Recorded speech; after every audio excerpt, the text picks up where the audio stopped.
নমস্কার বন্ধুরা, জিও হাব চ্যানেলে সকলকে স্বাগত জানাই। আজকে দেখো যে বিষয় নিয়ে আলোচনা করব সেটা হলো ঝাড়খণ্ডের রিভারের মধ্যে একটা গুরুত্বপূর্ণ রিভার দামোদর। সেই দামোদর রিভারের উৎস মোহনাস্থল, শাখা নদী, পোশাখা নদী কোন জেলার মধ্য দিয়ে ফ্লো হয়ে গেছে সেই সমস্ত খুঁটিনাটি বিষয়গুলো আলোচনা করব। তবে অবশ্যই এটা ঝাড়খণ্ডের মধ্যে যতটা এরিয়া কভার করেছে সেই নিয়ে আলোচনাটা সীমাবদ্ধ থাকবে।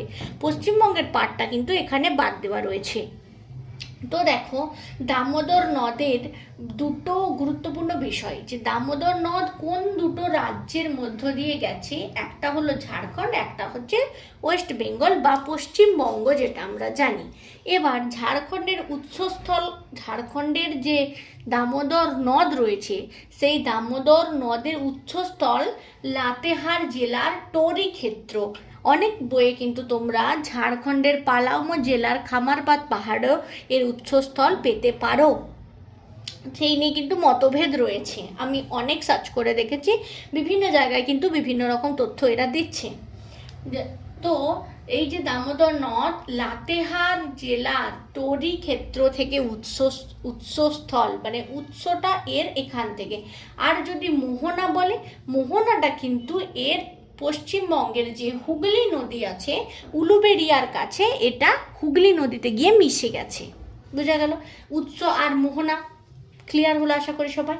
এবার উৎস থেকে মোহনা পর্যন্ত কোন কোন জেলার উপর দিয়ে ফ্লো হয়ে গেছে সেটা যদি বলি, ঝাড়খণ্ডের যে প্রধান প্রধান জেলাগুলোর মধ্য দিয়ে দামোদর নদ প্রবাহিত হয়ে গেছে সেটা হলো লাতেহার।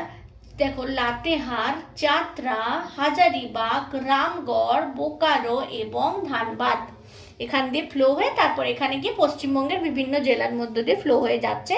তবে পশ্চিমবঙ্গে পশ্চিম বর্ধমান, পূর্ব বর্ধমান এছাড়াও হুগলি যে জেলা আছে তার মধ্য দিয়ে প্রবাহিত হয়ে কিন্তু এটা গেছে। অবশ্যই বাঁকুড়া জেলার মধ্য দিয়ে গেছে, তো ওটা পশ্চিমবঙ্গের পার্ট, ওটা আলাদা করে একদিন আলোচনা করব। আজকে দেখো, মূলত এইগুলোই ছোট ছোট কোশ্চেন আসে, আমি যেগুলো বলছি তোমরা খাতায় কিন্তু নোট করতে করতে যাও।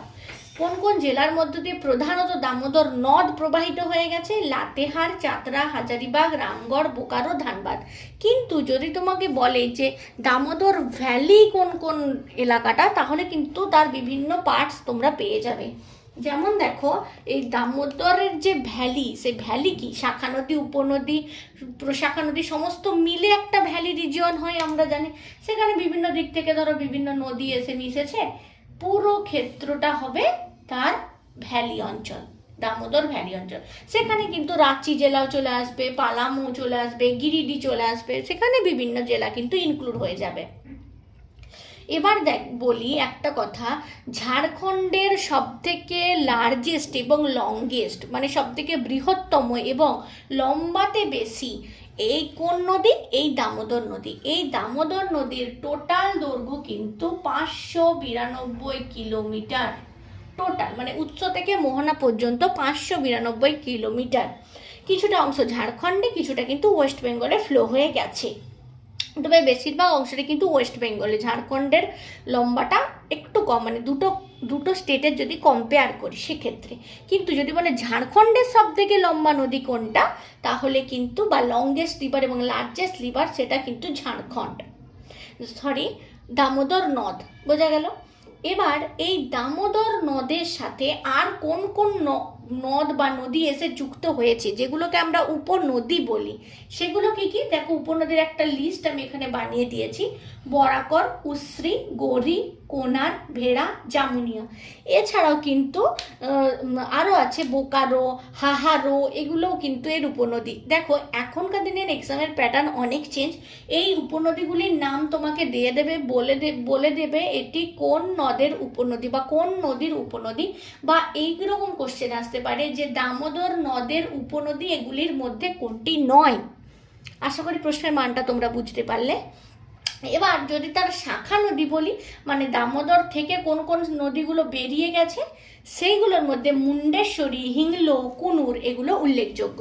একদিকে উপনদী যেগুলো কি এসে মিশেছে দামোদর নদে, এবং শাখা নদী যেগুলো দামোদর নদ থেকে বেরিয়ে গেছে, মুন্ডেশ্বরী, হিংলো, কুনুর।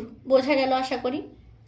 এবার দেখো পলিউশনের দিকে যদি বলি না, তাহলে কিন্তু ঝাড়খণ্ডের সব থেকে পলিউটেড বা প্রদূষিত যে নদী, দূষিত যে নদী, সেটা কিন্তু এই দামোদর নদ।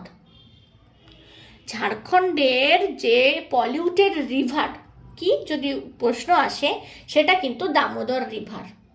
ঝাড়খণ্ডের সাথে বা এই দামোদর নদের সাথে যে জিনিসটা খুবই মনে রাখা দরকার, সেটা হলো সরো অফ বেঙ্গল।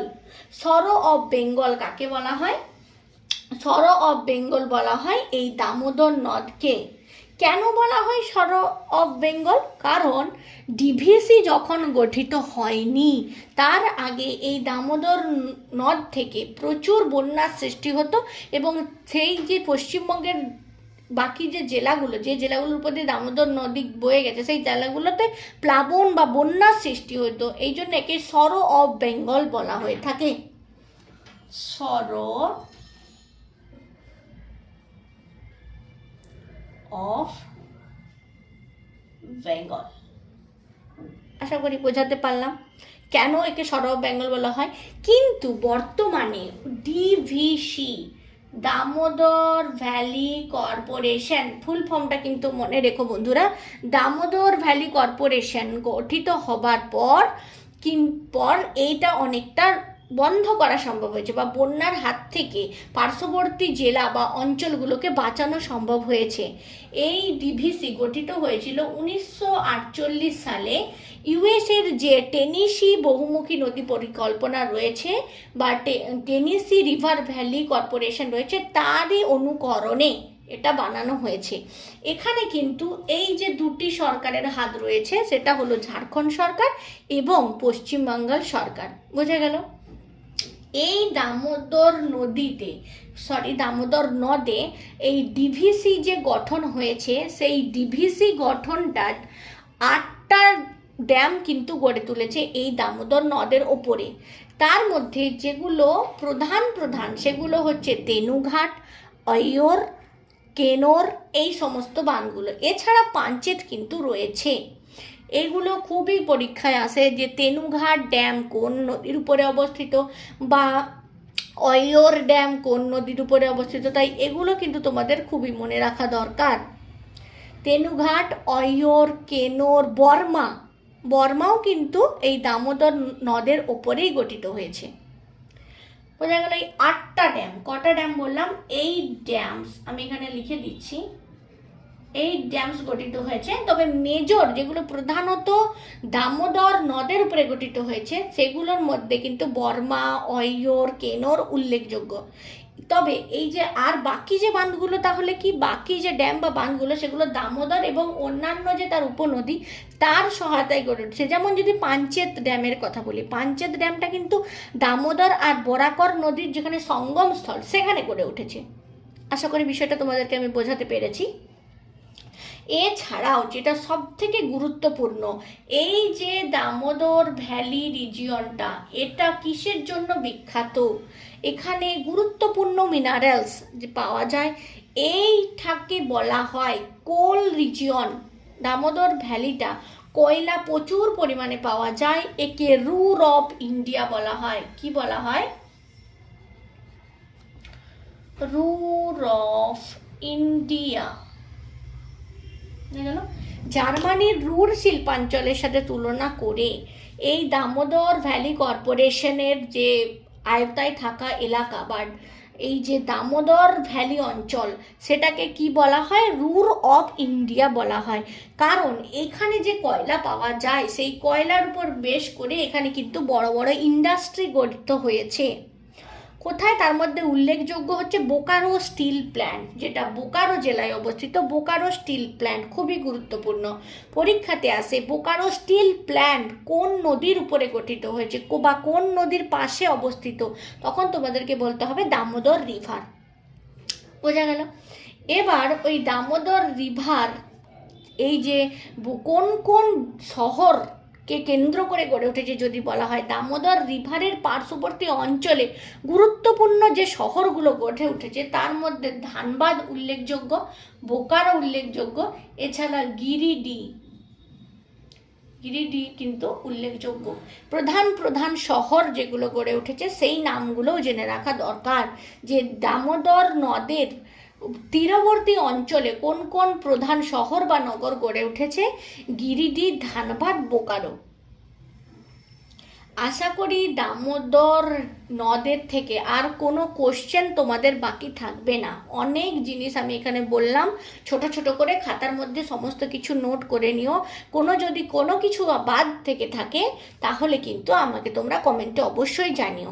আর একটা ছোট্ট জিনিস বলে দিই, সেটা হচ্ছে যদি বলে ঝাড়খণ্ডের কোন শহরে এই ডিভিসি এর মানে ব্রাঞ্চ রয়েছে, ডিভিসি মেন কিন্তু বেঙ্গলে রয়েছে, তবে ঝাড়খণ্ডে কোথায় রয়েছে, কোন শহরে দামোদর ঘাটি নিগমের ভূমি সংরক্ষণ ডিভিশন রয়েছে, বা যে ডিভিশন মানে শাখা যে রয়েছে সেটা কোন শহরের উপরে, সেটা কিন্তু উত্তর হয়ে যাবে হাজারিবাগ। সরি, পেনের কালিটা শেষ হয়ে গেছে। হাজারিবাগ। হাজারিবাগ এই শহরটা কিন্তু, এই হাজারিবাগ শহরেই দামোদর ঘাটি নিগমের ভূমি সংরক্ষণ ডিভিশন গড়ে উঠেছে বা শাখা রয়েছে। এটাও ছোট একটা কোশ্চেন, এটা তোমরা জেনে রেখো। বোঝা গেল? ধানবাদ জেলা যদি কোশ্চেনে আসে, ধানবাদ জেলা কোন নদীর উপর অবস্থিত, বলবে দামোদর। বোঝা গেল? কোন নদীকে সর অফ বেঙ্গল বলা হয়, দামোদর। রুর অফ ইন্ডিয়া কোন অঞ্চলকে বলা হয়, দামোদর ভ্যালি এরিয়াকে বলা হয় বিকজ অফ কোল। বোঝা গেল? কোনো কোশ্চেনে আশা করি মানে বেসিক যে জানার কথা সেখান থেকে কোনো কিছু বাদ যায়নি। আরও যদি কোনো কিছু বাদ থেকে থাকে, আমি আগেই বলেছি, তোমরা কিন্তু কমেন্টে অবশ্যই আমাকে জানিও। ভালো লাগলে লাইক করো, শেয়ার করো, আর চ্যানেলে নতুন হলে অবশ্যই সাবস্ক্রাইব করে নিও। ভালো থেকে বন্ধুরা, পরবর্তী অন্য একটা ভিডিও নিয়ে পরবর্তী দিন তোমাদের সাথে আমার দেখা হবে।